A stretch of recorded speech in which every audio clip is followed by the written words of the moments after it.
Right. జిహెచ్ఎంసీలో బాగా దోమలు ఉన్నాయనేసి ఒక దోమతోర పెట్టి రీల్ చేసిర్రు. ఆ రీల్ తోటి మీరు బాగా వైరల్ అయ్యారు. వాస్తవానికి మీ బీఆర్ఎస్ ప్రభుత్వంలో దోమలు లేవా జిహెచ్ఎంసీలో? ఇంత లేవు.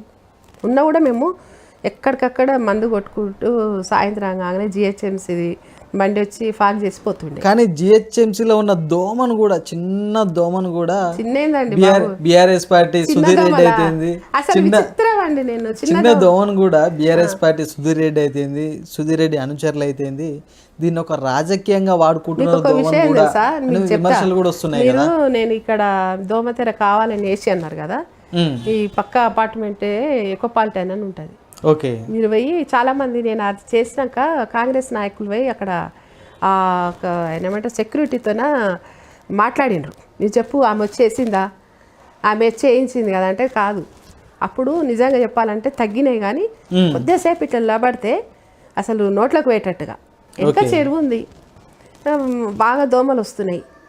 నేను ఒక పెళ్ళికి వేస్తున్నా, ఈవినింగ్ రిసెప్షన్ పోయేచ్చే వరకు ఆయన పాప సెక్యూరిటీ గార్డ్ ఇట్లా వేసుకొని ఆ ఫోన్ చూసుకుంటే ఇట్లా కూర్చున్నాడు. ఒకసారి నా కంటికి కనిపించింది.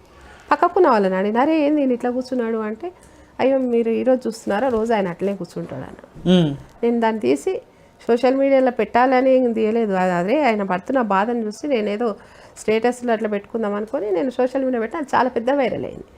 ఆయన అన్నాడు నిజంగా ఈవినింగ్ అప్పుడు బీఆర్ఎస్ ప్రభుత్వం ఉన్నప్పుడు ఫాగ్ చేయడము, దోమలకు మందు కొట్టడం అవన్నీ చేస్తుండే. దోమలు ఉంటుండే కానీ ఇంత పెద్ద ఎత్తున లేవు చాలా. అసలు ఇది ఒక్క గొంతుకు కాదు, సోషల్ మీడియా అంతా కూడా చాలా మంది ఎక్కడ చూసినా దోమల ప్రాబ్లం. మీరు కూడా మీ ఇంటి దగ్గర ఉంటాయి, మీరు చెప్తలేరు.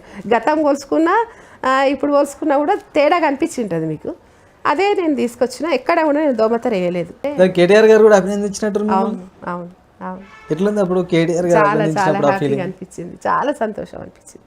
మనం చేస్తున్న వర్క్ గురించి మనం ఒక వ్యక్తి అంత పెద్ద స్థాయి వ్యక్తి నన్ను అప్రిషియేట్ చేస్తున్నానంటే నేను హ్యాపీగా ఫీల్ అయినా. అదేవిధంగా మొన్న కేటీఆర్ గారి సభలో స్టేజ్ పైన ఆవేదన గురై బాధపడుతూ ఏడవడం జరిగింది. మీరు ఎందుకంత ఆవేదనకు గురవలసి వచ్చింది, ఎందుకు ఏడ్చిర్రు అంటే ఏం చెప్తారు? అంటే నాకు ఒకసారి తెలంగాణ ఉద్యమం గుర్తొచ్చింది. అప్పుడు తెలంగాణ కోసం పోరాడిన అమరవీరులు కానీ, అప్పుడు వాళ్ళు చేసిన త్యాగాలు కానీ, అప్పుడు బాపు కేసీఆర్ కూడా దీక్షా దివస్లా చావు అంచు వరకు తన ఉంటాడా ఉండడా అనేది కూడా తనకు కూడా తెలియదు. తెలంగాణ వచ్చుడో కేసీఆర్ సచ్చుడో అన్నట్టుగా అప్పుడున్న ఆయన తీసుకున్న నిర్ణయాలు అవన్నీ గుర్తుకొచ్చి నాకు చాలా ఎమోషనల్ అనిపించింది.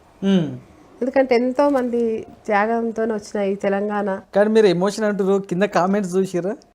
అవి నిజంగా చెప్పాలంటే అది